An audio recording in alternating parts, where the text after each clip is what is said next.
Point 5. A flat earth requires a place for the sun to rise and one for it to set.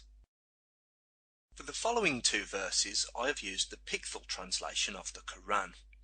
This isn't because the Pickthall version is translated how I want it to be, but because the Yusufali translation did not match the other three English translations on QuranExplorer.com.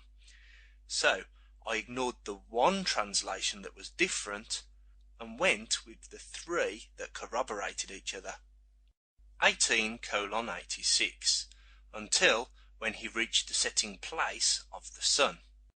18:90 until when he came to the rising place of the sun. Now you may choose to give the benefit of the doubt here if you wish, but why would a perfect, all-knowing entity write such evidently flawed statements when it could just as easily instead have written that the man walked until the sun set, and that he then walked until the sun rose? Or perhaps it could have written, he walked east until he reached the sea. The same verses that say the man in question walked until he reached the place of the rising sun also says that there he found people who had no protection from the sun. 18:89 to 90. Came to the place of the rising sun. He found it rising on a people for whom we had provided no covering protection against the sun. If Al-Jalalain weren't real Muslims, I'd say they were a duo of comic geniuses. The place where the sun rises is obviously so hot that all the people there have black skin. These Negroes would have to hide underground when the sun was rising, which is obviously when it would be closer to the surface of the flat earth, and thus at its hottest. And then they would not come out until midday, when it was much cooler. How absolutely brilliant. Point 6. The east and west of the earth would be the two furthest points.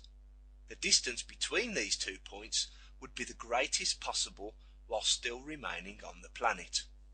The following verse is attributed to Moses. Clearly Moses, or the person concocting the story of Moses, believed that the earth was flat, and that the distance between the furthest eastern point and the furthest western point is the largest possible. 26:28. Moses said, Lord of the east and the west and all in between, if you only had sense. Well, I do have sense, and it's currently telling me that the author of these words thought the earth was flat.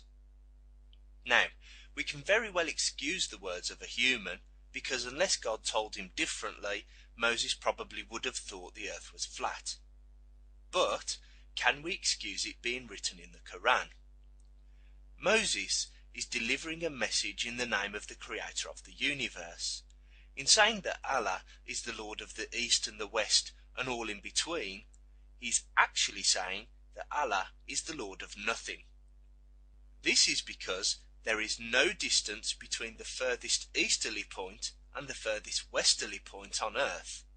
On a spheroid, these are in fact the same place. Should Allah let such a mistake go uncorrected? Well, perhaps at the time, yes. But even then, there is no explanation as to why Allah would bring this error up thousands of years later in his book intended for all people until the end of time, when at some point in the future we would all know that it is wrong.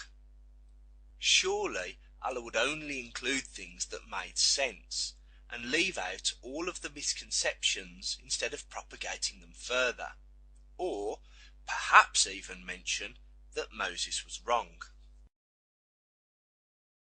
Why would the creator of the universe include so much seemingly flat earth information in its perfect book? With so much information in the Quran that can easily be interpreted as being flat earth oriented, can we honestly say that the Quran is perfect? would it not be more perfect if it weren't there at all? 1. Saying the earth has been spread out. 2. Comparing the sky to a flat sheet of paper. 3.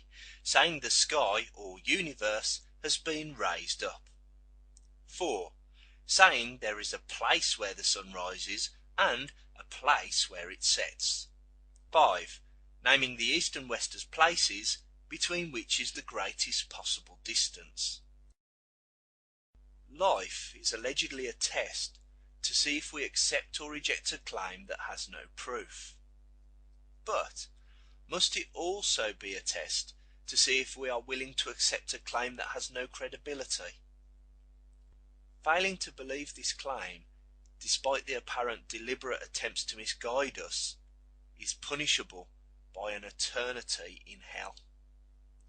Considering the eternal souls of billions of people are at stake, is it really fair of the just to make this book lack any credibility to so many non-Muslims, and even contain information which must sometimes trouble the minds of the faithful? What is more likely, that the creator of the universe included verses in its perfect book which look like 7th century misconceptions, or that a man with 7th century misconceptions authored the Quran and simply claimed it was from the creator of the universe?